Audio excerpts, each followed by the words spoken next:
बहू, थोड़ा हाथ टाइट करके खर्च किया करो, महंगाई बहुत बढ़ गई है और हमें कभी किसी की बराबरी नहीं करनी चाहिए। रूपा को कुछ समझ नहीं आया कि उसकी सासू माँ उससे ऐसा क्यों कह रही हैं। रूपा अपने पति के साथ शहर में रहती थी। उनका एक बेटा भी था, अर्जुन, करीब 4 साल का, जिसने अभी स्कूल जाना शुरू ही किया था। बड़े शहरों की चकाचौंध कहें या पेट पालने का सवाल, अधिकांश आजकल के नौजवान अपनी रोजी रोटी की तलाश में बड़े शहरों की ओर निकल पड़ते हैं। वैसा ही रूपा के पति मनोज के साथ भी हुआ था। करीब 8 साल पहले वो गांव को छोड़कर शहर में बस गया था और वहीं कमाने खाने लगा था। जब मनोज की शादी हुई तब रूपा को लेकर शहर आ गया। बीच बीच में वो गांव जाकर अपने मम्मी पापा से मिल आता था। मनोज की एक ही बहन थी, दीपिका। वो भी उसी शहर में ब्याही थी, लेकिन दोनों के घर दूर दूर थे। लेकिन तीज त्योहार के अलावा बीच बीच में आना जाना, मिलना जुलना लगा ही रहता था। रूपा को वैसे तो उनके आने से कोई परेशानी नहीं थी, पर उनकी ननंद हर चीज़ में कमी निकालती रहती थी। वो थोड़ा अच्छे घर में ब्याही थी, पर कभी कभी अपनी बातों से रूपा का दिल दुखा जाती थी। अरे भाभी, ये साड़ी तो नई लगती है। पिछली बार जब मैं आई थी तो ये नहीं थी आपके पास, और ऐसी ही मेरे पास भी साड़ी थी जो मैंने अपनी काम वाली बाई को दे दिया शायद। अरे भाभी, ये पर्दे कितने पुराने हो गए हैं, इन्हें उतार कर फेंक क्यों नहीं देती हो? कुछ ढंग के नए पर्दे ले लो। ये सब सुनकर रूपा से कुछ कहते नहीं बनता था। ऐसा पहली बार नहीं था कि उसकी ननंद ने कुछ टोका टिप्पणी की हो। जब भी वो रूपा के घर आती थी, भाभी ये कब लिया, भाभी वो कब लिया, भाभी ये कितने का लिया, और सेम उनके घर में भी ऐसी ही चीज़ें होती थीं।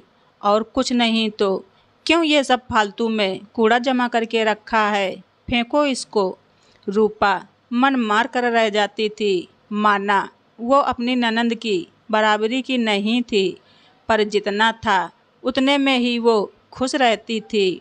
मनोज स्वभाव से बहुत ही सरल और सीधा था, जबकि उसकी बहन उसके बिल्कुल विपरीत स्वभाव की थी। इतना होने के बावजूद भी कभी भी मुंह खोलकर अपने भाई से कुछ न कुछ मांग ही लेती थी।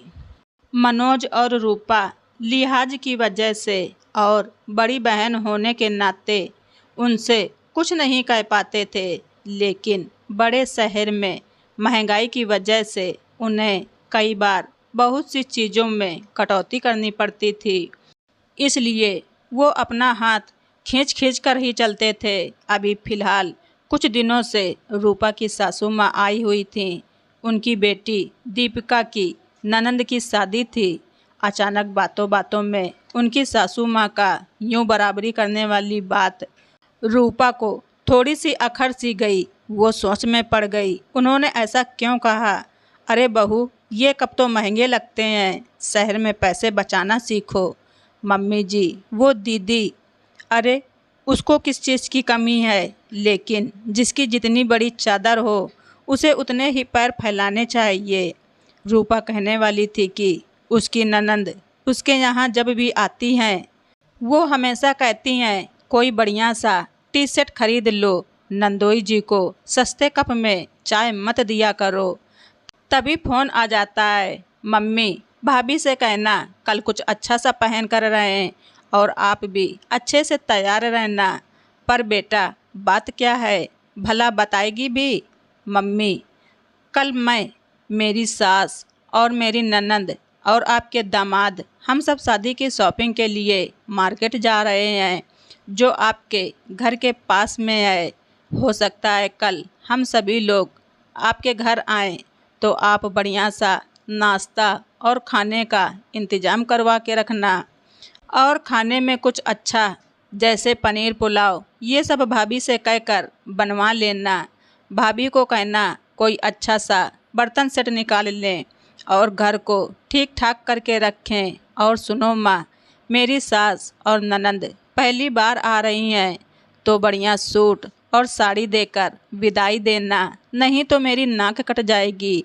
ठीक है, अच्छा मम्मी, अब मैं रखती हूँ। बहू, दीपिका का फ़ोन आया था, कल हो सकता है वो और उसके ससुराल वाले आए। उसने खाना और बढ़िया तैयारी के लिए कहा है।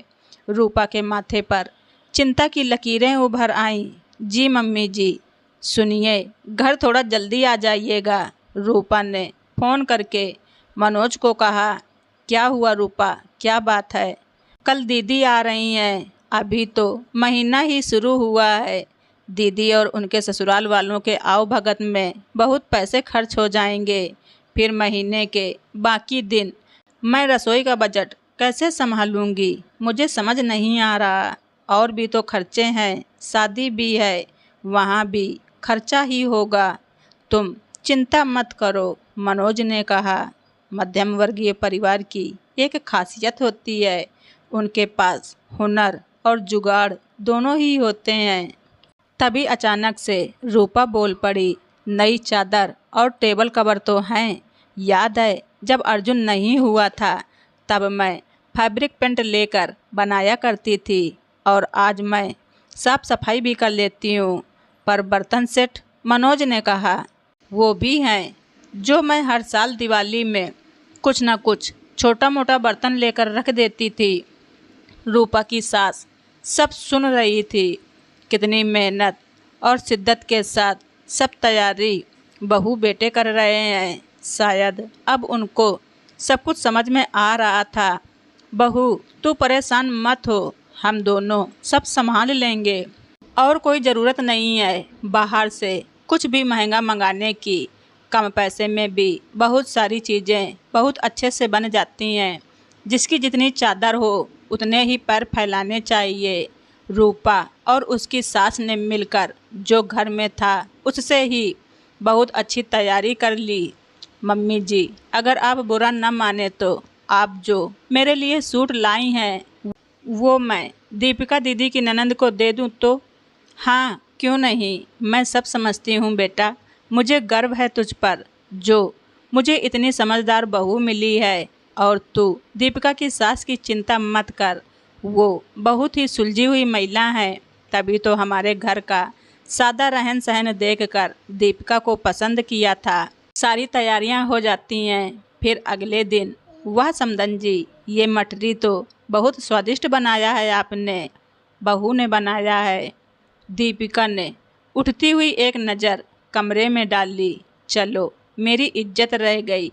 रूपा बेटा, ये टेबल कवर तो बड़ा सुंदर है, कहाँ से लिया? मेरी बहू ने बनाया है अपने हाथों से। दीपिका, तुम भी सीख लेना बेटा अपनी भाभी से, दीपिका की सास ने कहा। दीपिका अंदर कमरे में आई। क्या मम्मी, भाभी ने तो मेरी कोई इज्जत ही नहीं रखी। कुछ अच्छा सा बना देती। दाल चावल सब्जी कौन खिलाता है अपने दामाद को? खुद के ऊपर तो इतना खर्च करती हैं, और जब कोई आए तो, और वो सूट भी कितना सस्ता सा है। बस कर दीपिका, बहू कितना खर्च करती है ये तुझे बताने की ज़रूरत नहीं है। तू पैसे वालों के घर में चली गई है तो इसका मतलब ये नहीं है कि तू अपनी इज्जत बढ़ाने के लिए अपने भाई भाभी का घर बिगाड़ दे। और वो तेरी बराबरी नहीं करती है, उन्हें तू अपने बराबर लाने की ज़बरदस्ती करती है। भले ही वो कहीं से भी पूरा करें, पर तेरे मान सम्मान और आदर देने में वो कोई कमी नहीं करती है। और वो साड़ी सूट सस्ता नहीं है, तेरी सोच सस्ती है। और वैसे भी तू ही फ़ोन करके कहती थी ना मुझसे, भाभी मेरी बराबरी करती हैं, जिसकी जितनी चादर हो उतना ही पैर फैलाना चाहिए। तो सुन, घर की इतनी ही चादर है और उसमें ही अपने घर का खर्चा भी चलाना है और अपनी इज्जत भी ढकनी है। दीपिका ये सब सुनकर शर्मिंदा हो जाती है। मुझे माफ़ कर दो मम्मी, मैं भाभी को हमेशा खुद से कम आंकती रही और आपसे उनके बारे में झूठ कहती थी। बुआ, आपको बाहर फूफा जी बुला रहे हैं। दीपिका, देखो हमारी सराज ने कितना बढ़िया मीठा बनाया है। अच्छा, लाइए तो ज़रा मैं भी चखूँ। वाह भाभी, बहुत स्वादिष्ट है। मम्मी जी ने सिखाया है दीदी। वाह मम्मी, आप ये कब सीखीं? तेरी बड़ी मम्मी है ना, उनकी बहू ने बताया। मम्मी जी कुछ पेड़े लाई थी जो अर्जुन को बहुत पसंद हैं, तो पेड़े को दूध में खौलाकर उसमें थोड़ी इलायची और किशमिश डाल दिए। वो रबड़ी बन गया। वह समदन जी बहुत अच्छा बना है। आपकी बहू बहुत अच्छी है। हाँ मम्मी जी, मेरी भाभी है ही लाखों में एक। मैं भी घर जाकर बनाऊंगी। भाभी, थोड़े पेड़े मुझे भी दे दीजिएगा। अब मैं भी घर में रखी चीज़ों को इस्तेमाल करके नई नई रेसिपी बनाऊंगी। तभी दीपिका के पति ने कहा, ये सही है दीपिका, बेटियां मायके आएं और कुछ बांध कर न ले जाएं, ऐसा कैसे हो सकता है भला। हाँ हाँ, क्यों नहीं जी, भैया और भाभी पर हक है मेरा, ये तो मेरा अधिकार है। भैया और भाभी पर। ये सुनकर सभी के चेहरों पर हंसी आ जाती है और सभी खिलखिलाकर हंस पड़ते हैं। तो दोस्तों, आप सभी लोगों को हमारी ये स्टोरी कैसी लगी कमेंट बॉक्स में ज़रूर लिखें। चैनल पर नए हैं तो सब्सक्राइब करना ना भूलें। धन्यवाद। रिचा वॉइस।